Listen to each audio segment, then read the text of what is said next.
The mountains looked like ghosts themselves that evening gray, patient and ancient under a breath of autumn fog. The Appalachians had a way of swallowing sound, of making a man feel like he was the only heartbeat left in the world. Jack Mercer didn't mind that silence was the only thing he trusted anymore. His truck crept along the dirt road that cut through the valley like a scar. In the passenger seat, Ghost, his old German shepherd, a retired canine from his days overseas, watched the mist with ears twitching. The dog was graying around the muzzle now, just like Jack. Both of them carried the kind of tired that sleep couldn't fix. The sign at the end of the road leaned sideways, the words barely legible under peeling paint versus hollow. No trespassing. He killed the engine.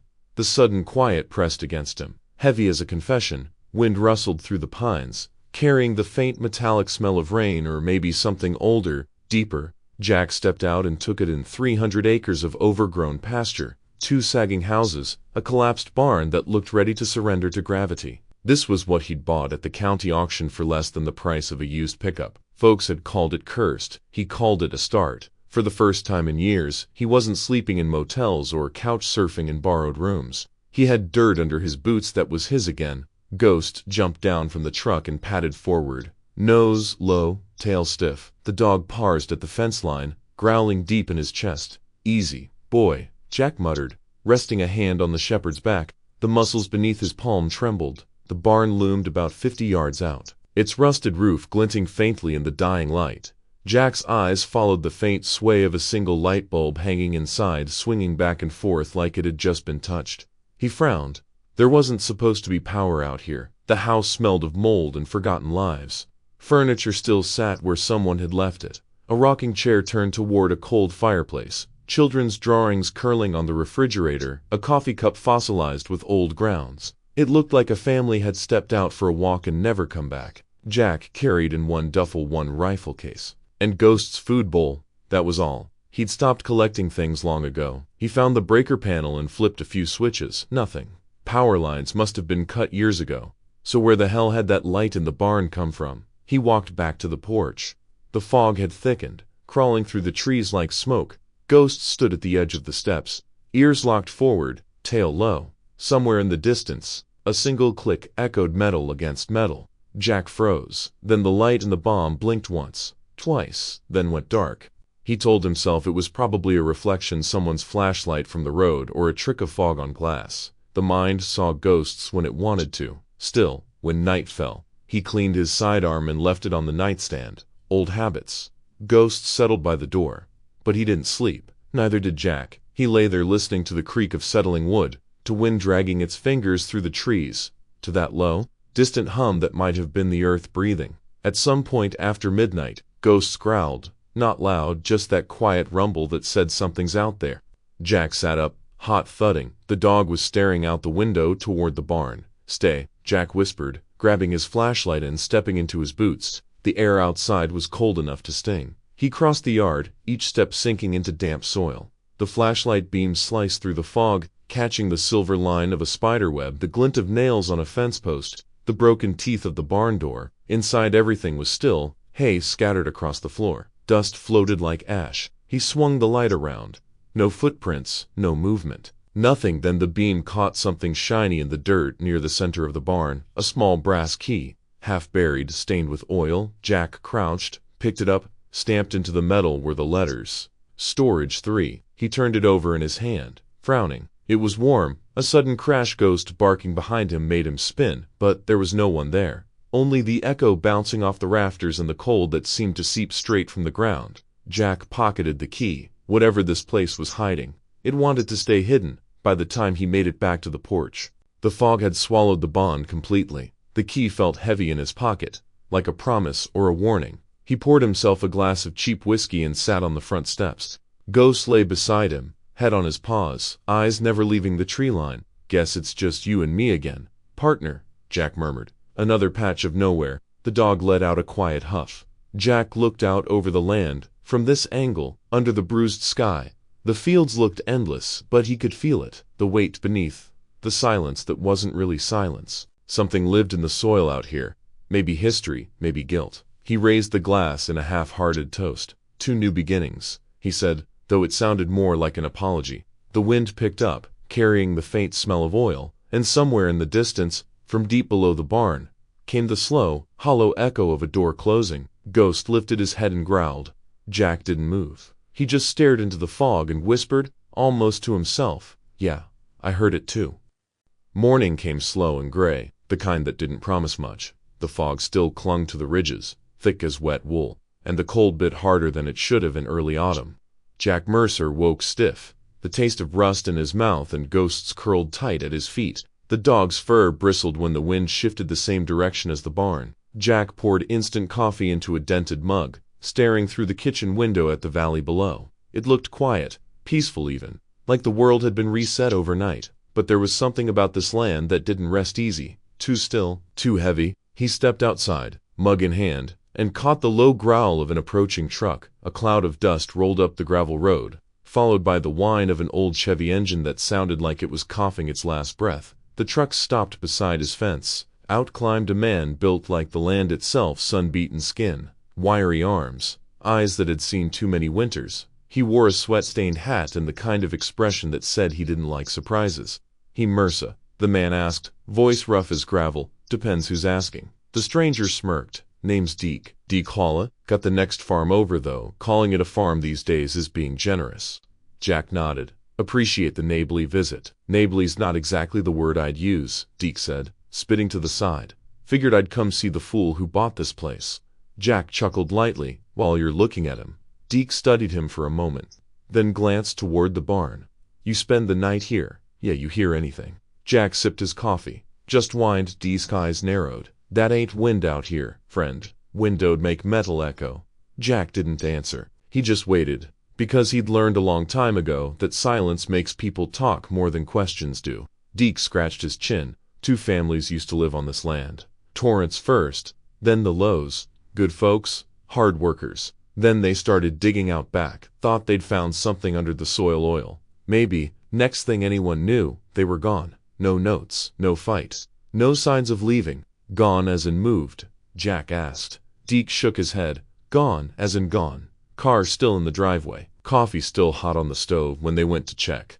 Cops didn't find squat." Jack frowned.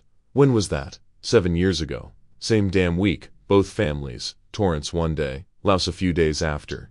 Sheriff called it a coincidence." "Sheriff Moss?" Deke looked up sharply. "Yeah, you know him. Met him yesterday." "Then you already know how he talks." Deke's tone darkened. "Man's been in office too long.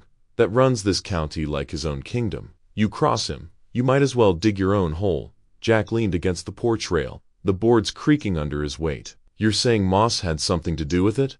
Deke lifted his shoulders, neither confirming nor denying. "I'm saying folks around here stopped asking questions after a while. People get tired of ghosts they can't bury." Jack's gaze drifted back toward the barn. The fog there seemed thicker, like it had chosen to stay. "What did you mean they found something under the soil?" he asked quietly. Deke's eyes flicked toward the barn, then back to Jack. "That's just talk. Old miners' tales. You know how it goes. But Torrance, he bragged once at the tavern. Said he'd struck black gold. Said this land was sitting on a pocket big enough to buy the whole damn county. Next morning he didn't show up again." Jack studied him. "And you believe that?" Deke's smile didn't reach his eyes. "Doesn't matter what I believe. What matters is what men'll do if they believe it's true." He turned to leave, but paused halfway down the steps. "If you're smart, Mercer, you'll sell this place before they notice you snooping around. Before you end up like them." Jack frowned. "Who's they?"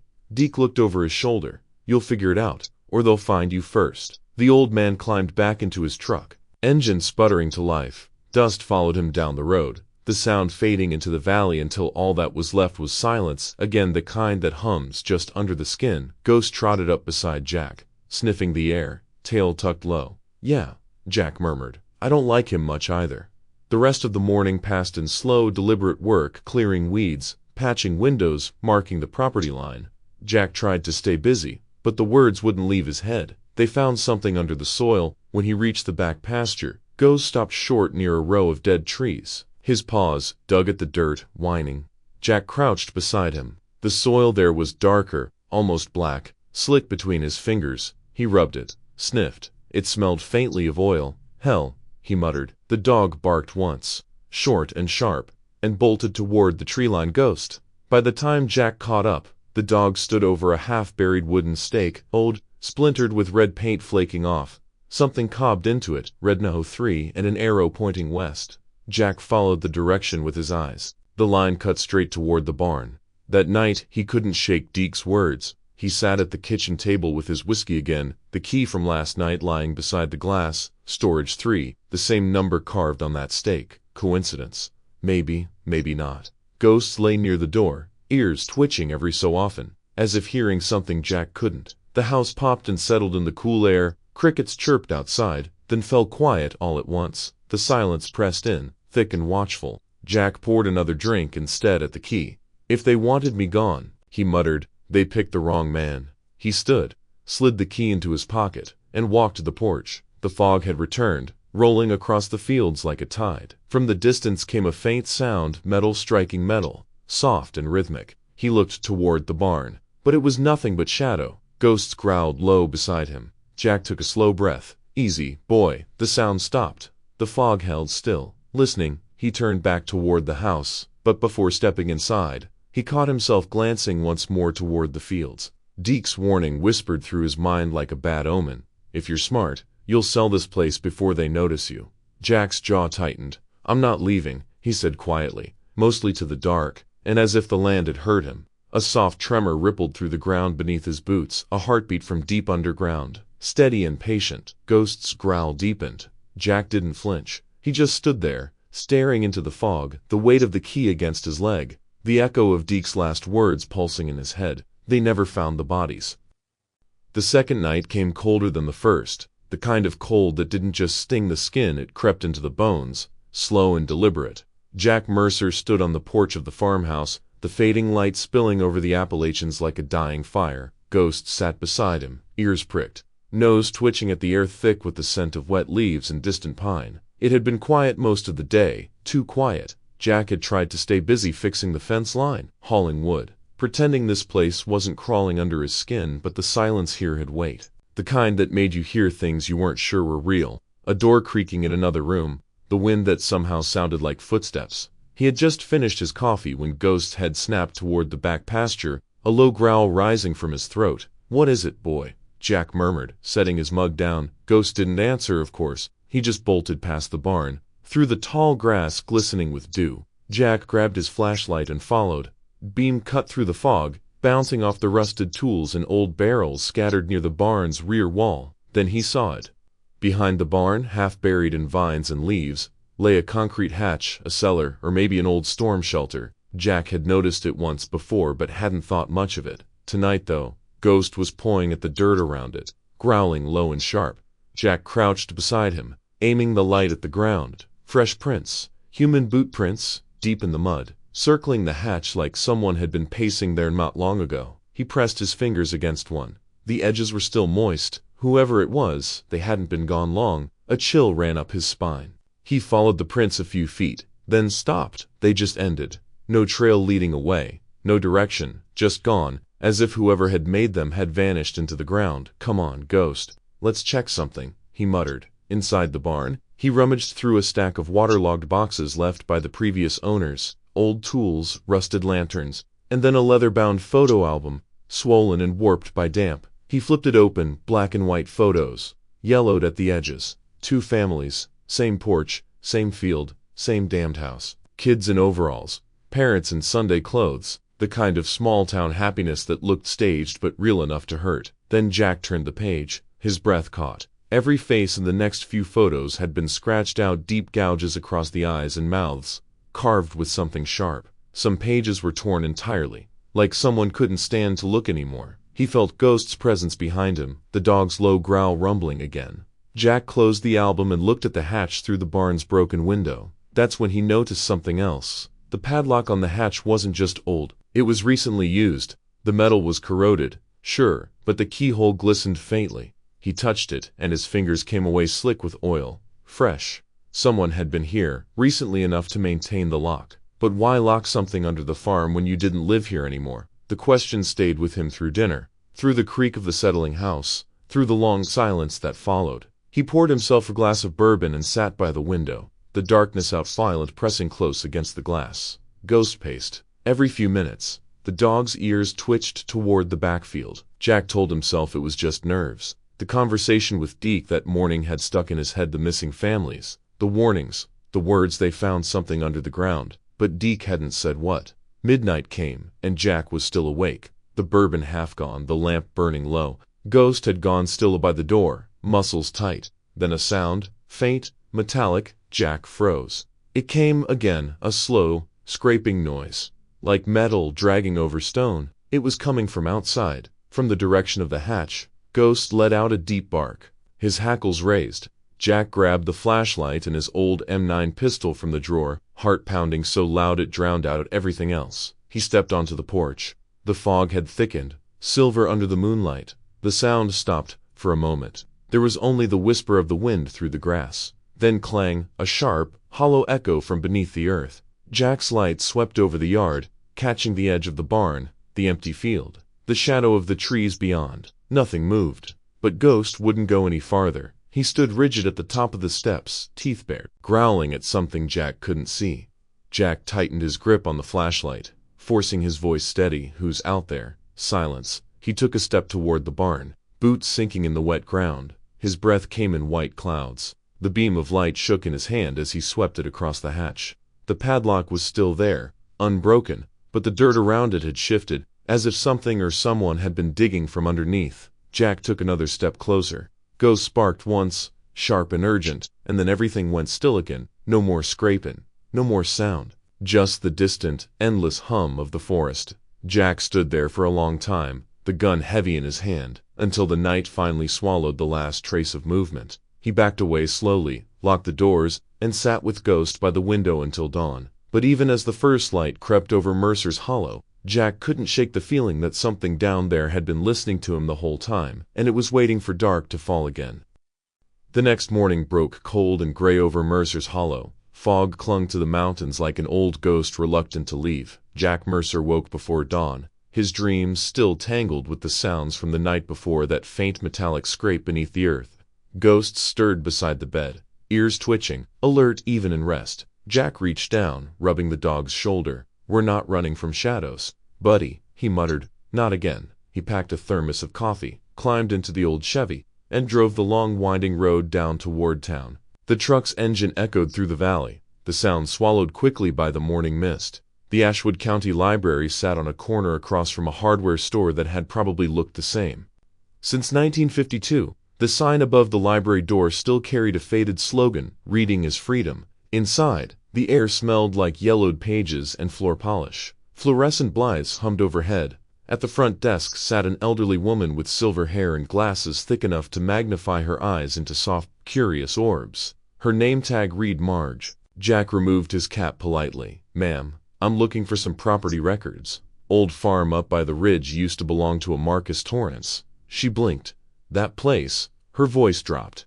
"You bought Mercer's Hollow?" Jack nodded once. "At the county auction." Marge leaned back in her chair, studying him over her glasses. "Well," she said slowly, "you're braver than most, or just don't know what you've stepped into." "Maybe both," Jack said. Half smiling, she pointed down a hallway. "Archives are in the back. You'll want county survey files from around 2015. And, Mr. Merce," he paused, "if you start finding things that don't make sense, sometimes it's better not to go looking for the reason why." The archive room was colder than the rest of the building, the hum of the vents blending with the buzz of fluorescent lights. Rows of old filing cabinets stood like sentinels. Jack rolled up his sleeves and began digging through the past. Most folders were routine property taxes, maintenance permits, dull legal paperwork. Then one caught his eye. Torrance, Marcus J. Permit application, 2015. Jack laid it flat on the table and opened it. Inside were scanned forms, county seals, a detailed application for exploratory drilling and geologic extraction. Torrance hadn't been farming that land. He'd been testing it. Attached to the back was a geological survey. Jack ran a finger down the brittle paper, scanning for meaning among the technical jargon, and then stopped cold on one line, underlined in red pen. Abnormal hydrocarbon concentration detected, potential deep oil pocket. Oil beneath the mountain. Jack leaned back, exhaling slowly. The next page was a government notice stamped, "Denied." The reason: safety and environmental concerns. But there was no follow-up, no closure report, no transfer of ownership, just a dead end. He flipped through the folder again and something slipped out. A folded note, nearly hidden between the pages, handwritten, not official. He unfolded it carefully. "If I disappear, tell whoever finds this it wasn't the gas, and it wasn't a cabin. Ask Moss, MT." Jack stared at the signature. MT, Marcus Torrance. And Moss, the sheriff. He remembered meeting Sheriff Daniel Moss earlier that week, tall, composed, wearing the kind of smile that belonged in political flyers, the kind of man who didn't get his hands dirty. Now Jack wasn't so sure. He folded the note and slid it into his jacket pocket. The paper felt heavier than it should. By noon, the fog had lifted. The sun washed over the small town in a tired yellow light. Across the street, the sheriff's office sat beneath a fluttering flag. Jack watched it for a long moment. He could walk in there right now, hold the letter up, demand the truth, but something in his gut, that old battlefield instinct, told him not to. Not yet. He turned away and was halfway to his truck when a voice called out behind him. "Mr. Mercer." Jack turned. It was Deke Harlow, the farmer he'd met the day before, standing by his pickup with a bag of feed slung over one shoulder. His expression was tight, wary. "Didn't expect to see you down here," Deke said. "Heard you've been digging through the archives?" Jack shrugged. "Trying to learn about the land I bought. Torrance's name keeps coming up." Deke set the feed bag down, rubbing his palms together. He was the last real owner before all that mess. "Folks say he found something in the ground. Oil, maybe. Others say something else." "Something else?" Jack asked. Deke hesitated. "My granddaddy used to say the mountain keeps what it wants. Torrance started digging, and the mountain took him back." Jack gave a small, humorless laugh. "You think the mountain killed him?" Deke didn't smile. "I think people did, and I think some of them still live around here." Jack's jaw tightened. "You know anyone named Moss?" That made Deke's eyes shift. "Sheriff Moss. Yeah, he led the search after Torrance vanished. Called it off quick. Said the ground gave way and buried the site. Was there proof of a collapse?" Deke shook his head slowly. "Not a damn thing. No gear, no footprints.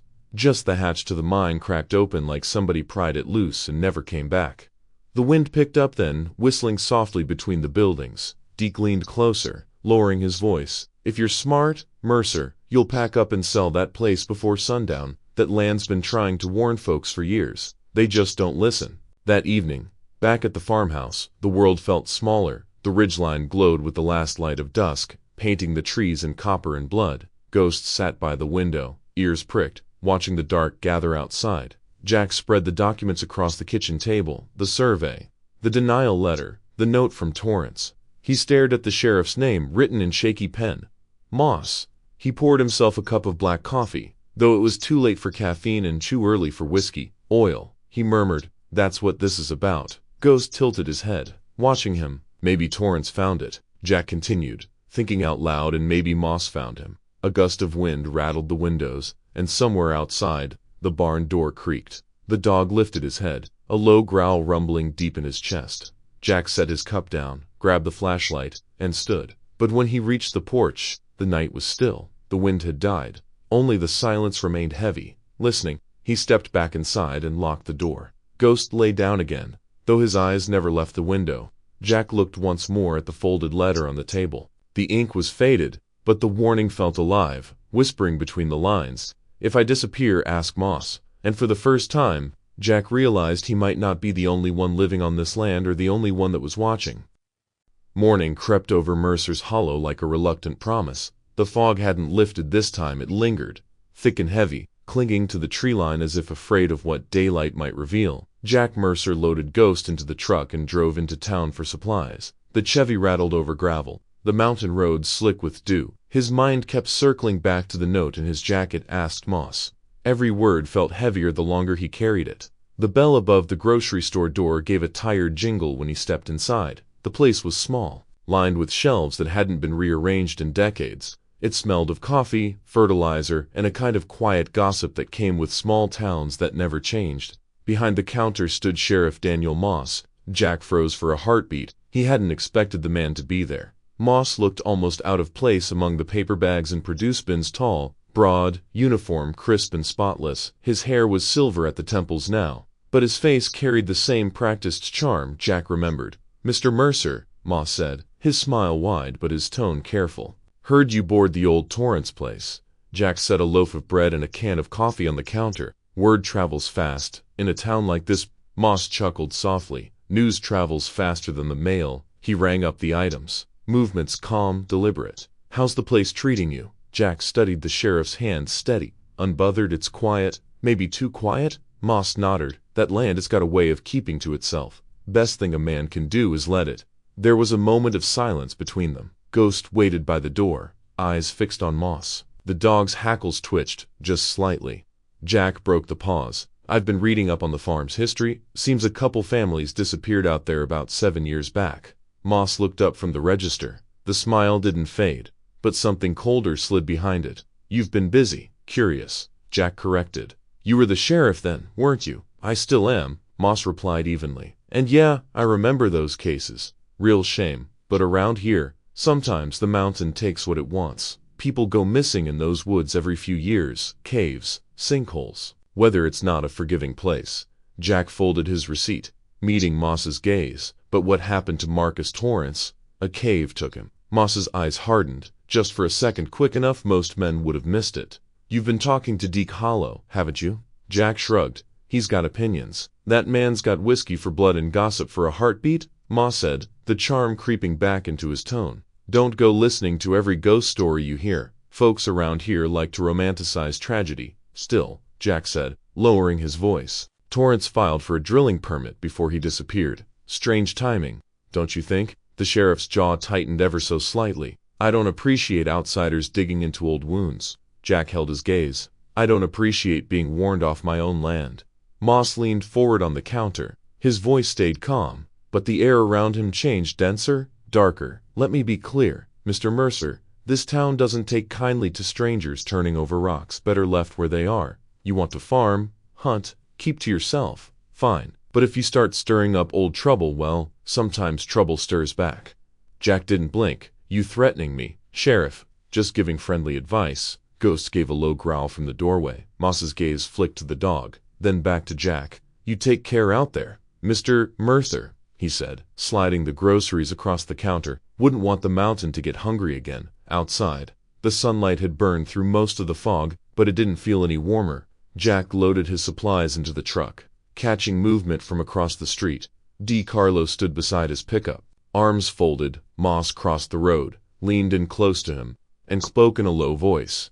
Deke nodded, eyes darting nervously toward Jack before looking away. The sheriff's hand landed on Deke's shoulder, a gesture that looked friendly but felt like pressure. When Moss finally walked off, Deke lit a cigarette with trembling fingers. Jack started the engine, the old Chevy coughing smoke into the air. He didn't drive straight home. He took the long way, looping through back roads, thinking, if Deke was talking to Moss, then whatever Torrance had uncovered wasn't just a ghost story. There was a reason people wanted it buried. By the time he got back to the farm, dusk was crawling down the hillsides, turning the fields to shadows. Ghost jumped out first, nose to the ground, sniffing the air. The wind carried a sharp chemical scent, gasoline. Jack frowned, scanning the porch. Something glinted in the dying light. A metal can, Dentrin, empty, its label half burned off. He picked it up and sniffed the rim. The smell hit him hard. Gasoline. He turned slowly, eyes sweeping the tree line.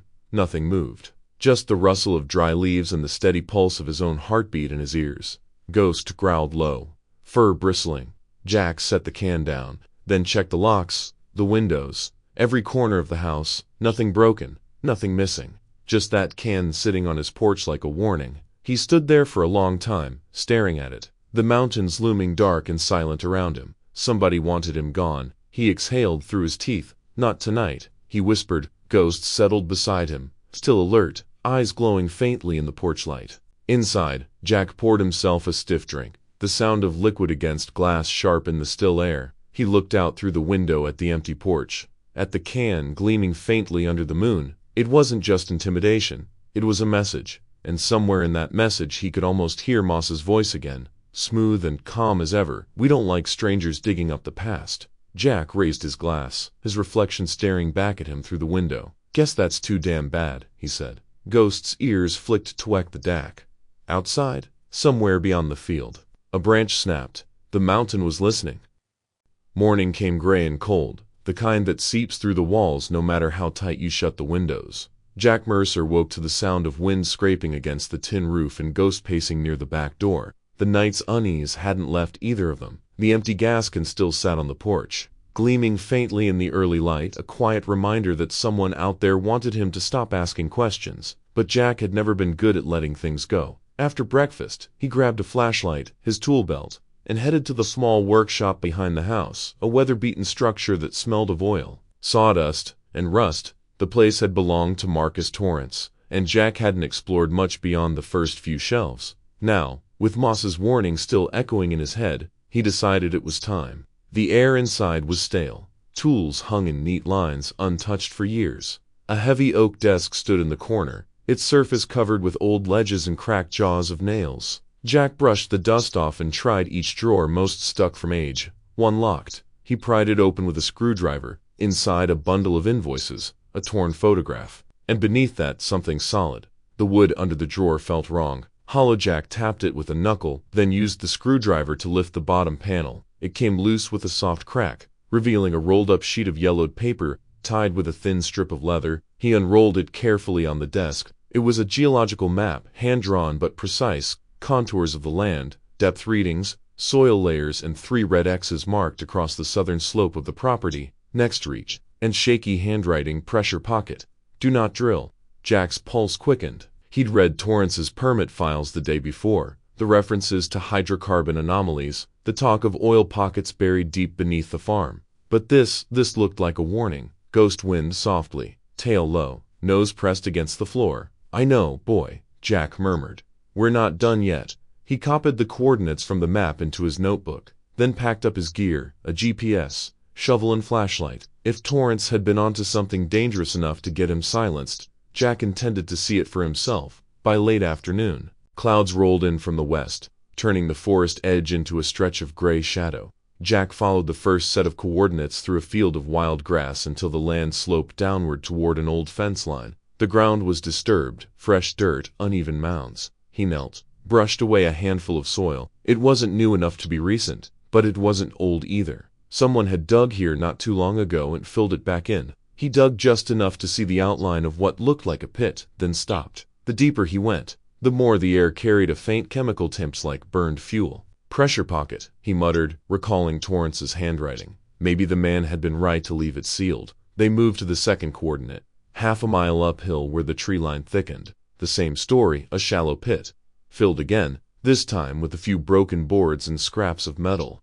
Jay crouched, fingertips brushing against something slick. He held it up, a fragment of pipe, blackened and bent, smelling faintly of crude oil. Someone had tried to drill here, and they'd stopped in a hurry. The last coordinate lay deeper in the woods, past the creek where the ground grew soft and spongy. Ghost trotted ahead, nose to the ground, tail stiff. The forest closed in around them, dense pines, their branches creaking in the wind. The air grew heavier with each step. There was a smell, thick and acrid, cutting through the damp earth, the unmistakable scent of oil. When they reached the site, Jack stopped dead. The soil was darker here, wet and glistening. A soil, bubbling, slick, oozed up from beneath the roots of an old oak tree, staining the moss black. The ground gave off a faint shimmer, like a wound that wouldn't heal. Ghost began to bark, circling near a mound half buried in the mud. His paws tore through the wet ground, flinging clumps of dirt behind him. Easy, Ghost, Jack said. But the dog didn't stop. Something metallic clanged beneath the soil. Jack knelt beside him,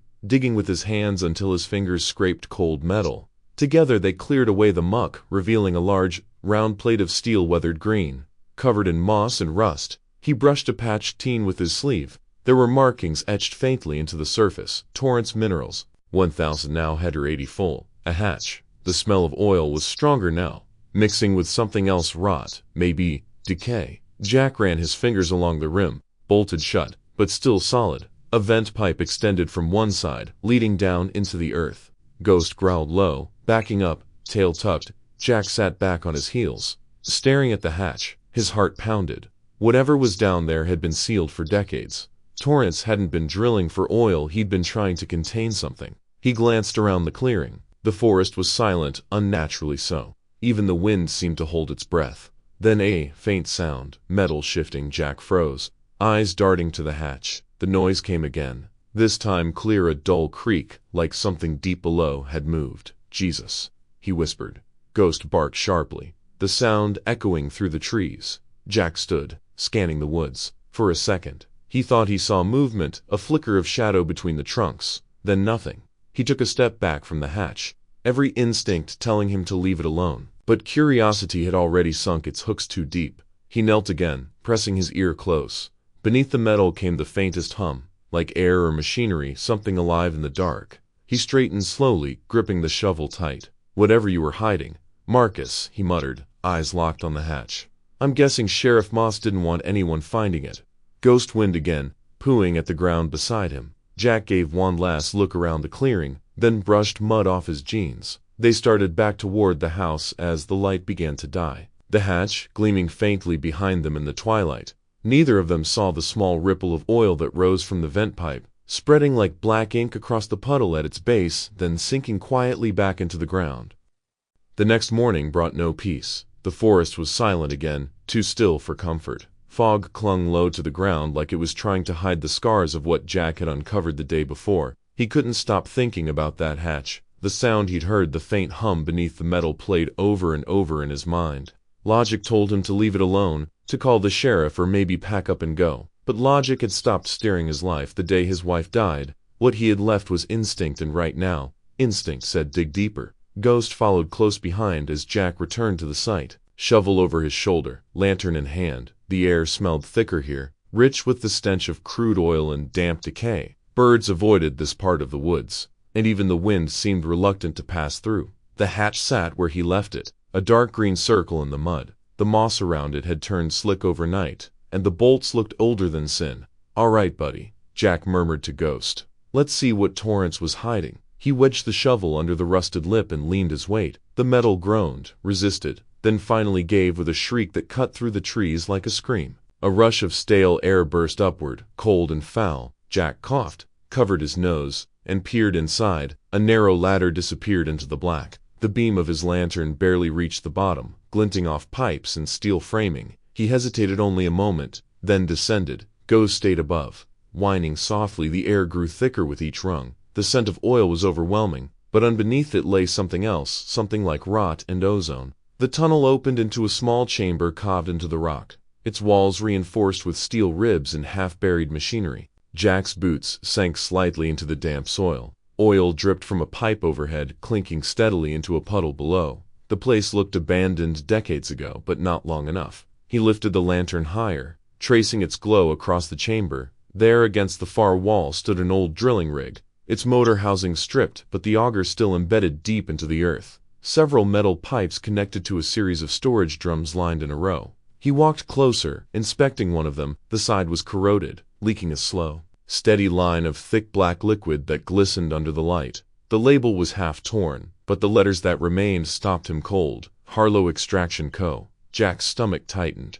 Deke Harlow, the same man who'd warned him to sell the property, had his name printed on the very equipment hidden beneath it. He crouched beside a nearby crate, brushing away a thick layer of dust. Inside were old notebooks, brittle and stained. The writing was scrolled, hurried but readable. He opened one, pressures rising faster than projected. "Moss says, keep drilling. Told him it's not safe. Deke thinks there's more than oil down here, some kind of gas pocket. If this thing blows, it'll take half the ridge with it."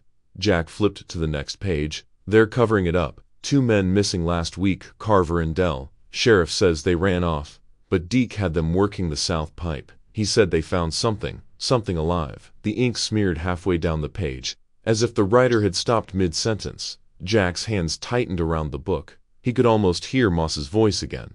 "Sometimes the land keeps what it wants." Now he understood what that meant. This wasn't a natural site. It wasn't even about oil. It was about a cover-up, illegal drilling, deaths, and a sheriff willing to bury the evidence beneath a few hundred feet of dirt. He'll move toward the far end of the chamber, where a heavy metal door sat half-collapsed. Beyond it, a smaller tunnel disappeared into the dark. Jack stepped closer, listening. The faint hum was louder here, rhythmic like a generator still running somewhere below. But before he could investigate further, Ghost's bark echoed faintly from above. Jack froze. The bark came again, urgent, shop. Someone was up there. He stuffed the notebook into his jacket and climbed the ladder 2 rungs at a time. The light from the hatch grew brighter as he neared the top. When his head broke the surface, Ghost stood a few feet away, hackles raised, teeth bared toward the tree line. Jack swung up and scanned the woods. Nothing moved, but he could feel it, eyes on him. the kind of stare that made the back of your neck crawl. "Who's there?" he shouted. No answer, only the whisper of wind through the pines. He waited another moment, heart pounding, before turning back toward the hatch. He kicked it shut and dropped a heavy stone slab over it for good measure. Ghost stayed tense, growling low. "Easy, boy," Jack said quietly. "We're done here." But as he started back toward the house, the feeling didn't fade. It followed like something moving just beyond sight. Pacing between the trees, halfway home, he stopped and glanced over his shoulder. For a second, he thought he saw a flicker of orange like a cigarette burning in the dark. Then it was gone. By the time they reached the porch, the sun was setting behind the ridge. Jack dropped his pack and sat on the steps, staring into the woods. The notebook felt heavy in his pocket, heavier than paper should. He pulled it out, flipping again through the pages. Names, dates, sketches of pipes and drill sites, records of everything Deacon Moss had done, enough to expose him, maybe enough to get him killed. Ghost settled beside him, pressing his shoulder against Jack's leg. Jack said, "Guess we're in it now, huh?" The dog's ears twitched, eyes fixed on the darkening tree line. A shape moved dead toward Yume, watching. Jack stood slowly, hand drifting toward the rifle by the door. The figure didn't move, didn't speak, then stood there in the dim light until the last trace of sunset bled away behind the hills. Then, as quietly as it appeared, it melted back into the forest. Jack waited, breath tight, until even the crickets began to sing again. He looked down at Ghost. "They know I found it," he said, "and then not gonna stop." The wind shifted, carrying the faint scent of oil and smoke through the air. Somewhere out in the trees, something metallic creaked, like a hatch shifting under pressure. Jack didn't move. He just stared into the dark, realizing the land wasn't finished keeping its secrets. The night came down heavy and thick, the kind that made the mountains feel alive and listening. The air was cool, almost still, and the forest outside Jack Mercer's farmhouse lay smothered in silence. Jack had double-checked every window, every door, before turning in. Ghost lay by the bed, his breathing steady, tail occasionally twitching in his sleep.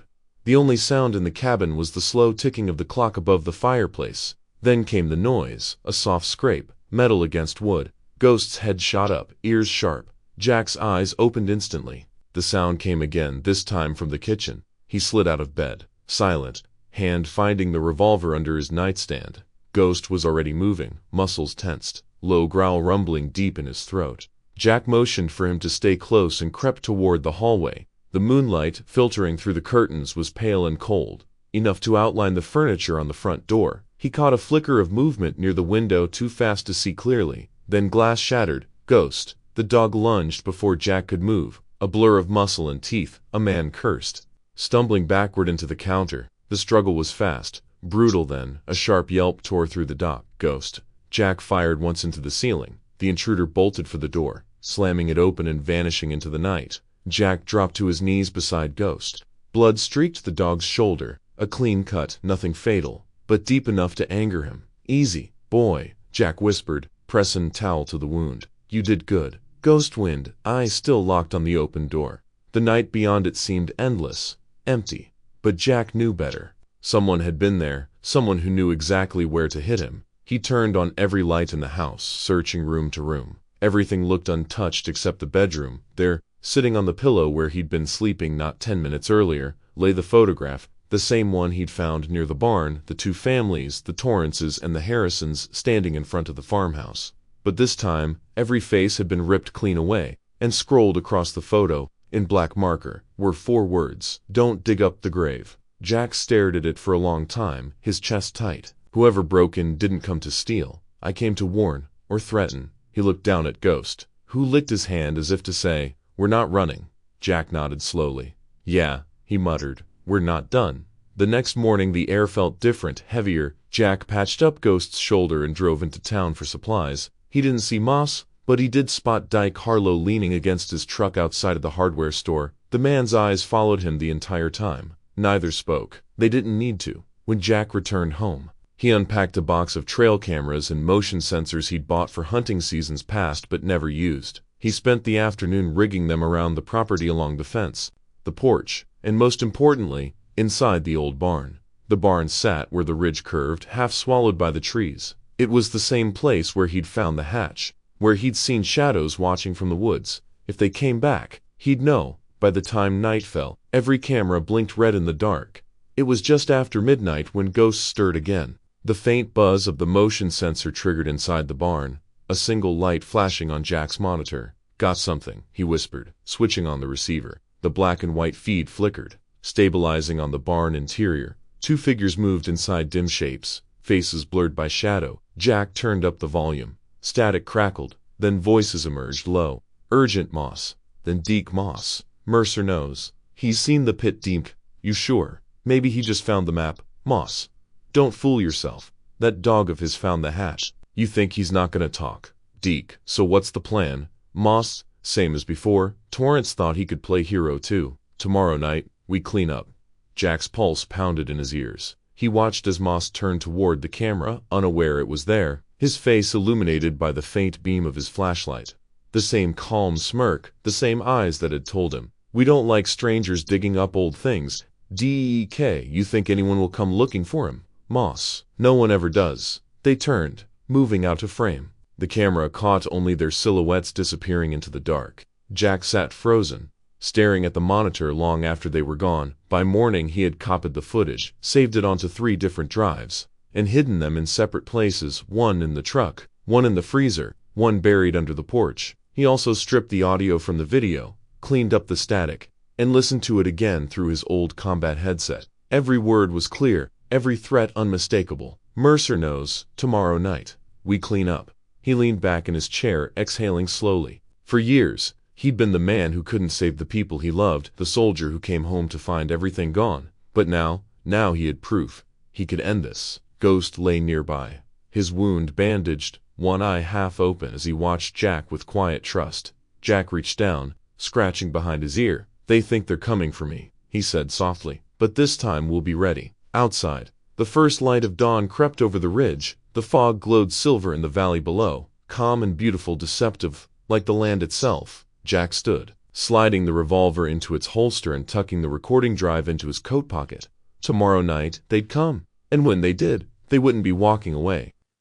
The morning after the break in the air around Jack's farmhouse felt heavier, charged with the kind of silence that comes after a storm when everything seems to still. Too careful. Ghost limped beside him, a patch of fur shaved from where the vet had stitched a shallow cut.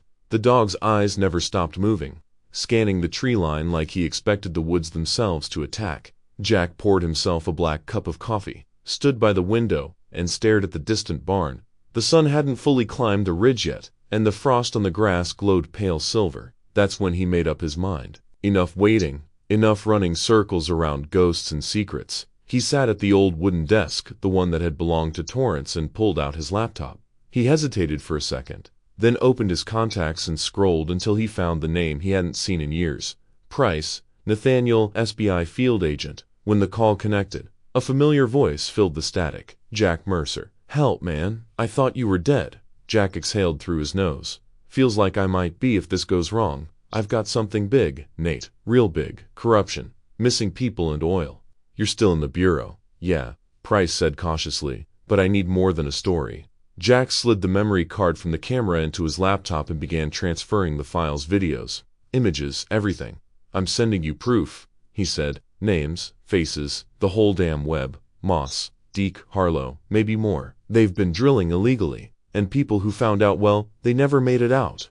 There was a pause. "You sure about this, Jack?" Jack's voice hardened. "Torrance wrote your sheriff's name before he vanished. And I've got a recording Moss and Deke planning to clean up tomorrow night. That sounds sure enough for you." Price didn't answer right away. "Then, send it. And don't leave the house." By sunset, the FBI had a task force in motion. Jack watched from his window as unmarked SUVs began to gather down the gravel road, their headlights dimmed, their radios crackling faintly in the cold air. Price arrived in person, stepping out of his vehicle like a man walking into old territory. "You weren't kidding," Price muttered, watching the footage one last time on Jack's laptop. "This is gonna blow the lid off half the county." "Just make sure it's clean," Jack said. "They'll expect me to fight back tonight. Let's make it count." Price clapped him on the shoulder. "Stay inside. If they come for you, stall them. We move at 2,300 hours.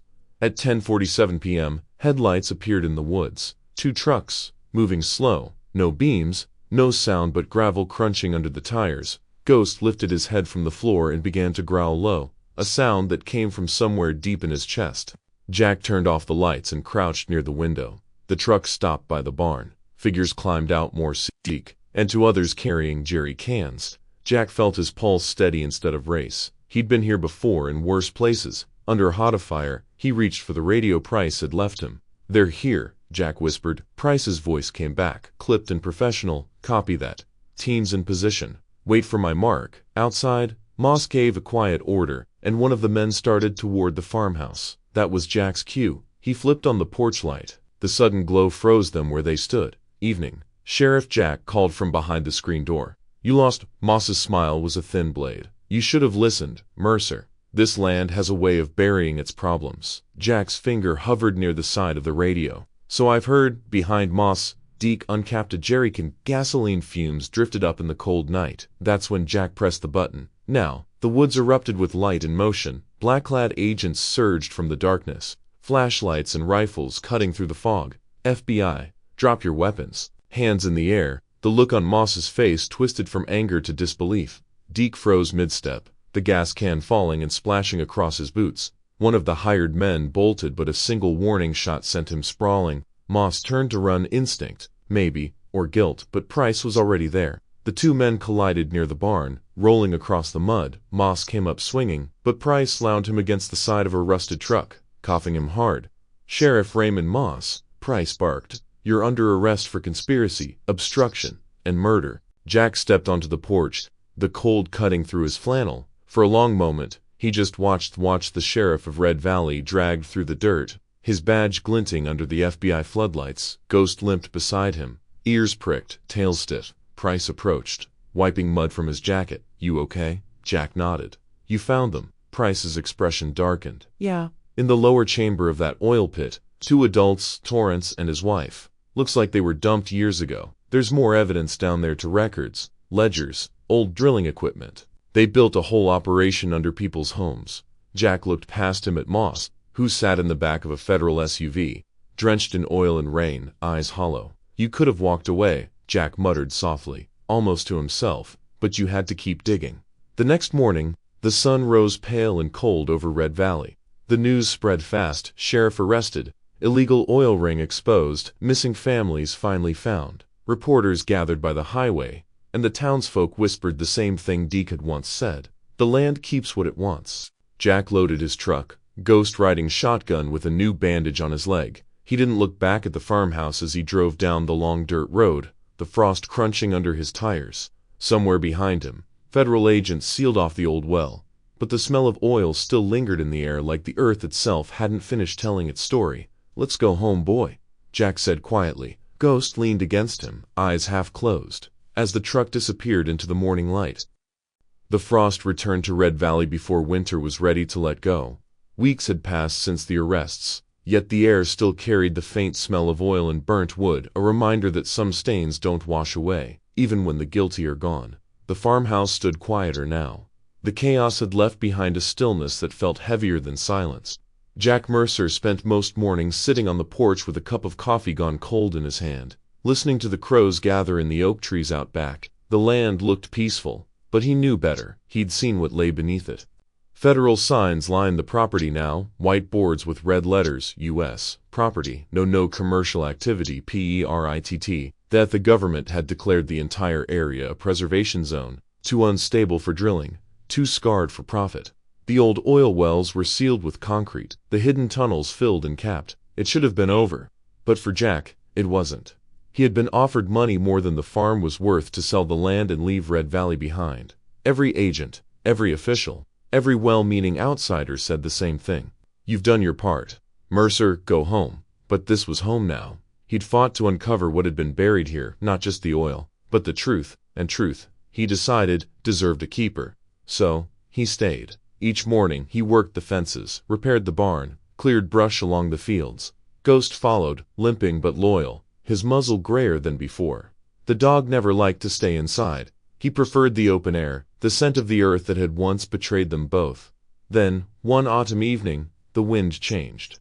Jack found Ghost lying beneath the oak tree behind the barn, the one that had grown crooked over the years, its roots wrapping deep into the soil. The dog's breathing was slow, shallow. Jack knelt beside him, his hand resting on the rough fur. "You did good, boy," he whispered. "You can rest now." When the sun rose the next morning, Ghost was gone. Jack buried him under the same oak where he had been found. No markers, no stones, just the earth and the rustling leaves. But later that week, Jack built something more permanent. A small wooden monument stood beside the barn, carved by hand from salvaged timber. The words burned into the plaque read, "Here lies loyalty, unbroken and unbored." Sometimes he'd catch himself talking to Ghost as he worked, telling him about the weather, about the foxes near the tree line, about how quiet the nights had become, and sometimes, when the wind swept through the grass just right, it almost felt like the dog was listening. A month later, Jack returned to the old well. The entrance had been sealed by the Fed's thick metal plates welded over the mouth of the shaft. But rust had started to bloom across it, creeping like dried blood. He stood there for a long time, the morning light glinting off the damp soil. The ground still smelled faintly of oil, and when he crouched down, he could see thin rainbow sheens spreading across the puddles. Most people would have turned away. Jack didn't. He fetched a hammer and chisel from the shed and pried off the federal warning sign. In its place, he planted a new one he'd made himself, carved in clean, even letters. It read, "Here once was greed, now there is only truth." He stepped back, brushed the dirt from his hands, and looked at it in silence. For the first time in years, the weight on his chest felt a little lighter. By late afternoon, the valley began to glow. The clouds thinned, letting the sun spill across the fields, catching on the wet soil and turning it gold. Jack grabbed his jacket and started his evening walk the same route he and Ghost used to take. He moved slowly, his boots sinking into the soft ground. The earth was still slick from the rain, and each step released the smell of mud and something older, something deep. Oil still bled through the cracks in the soil, reflecting the sun like spilled ink.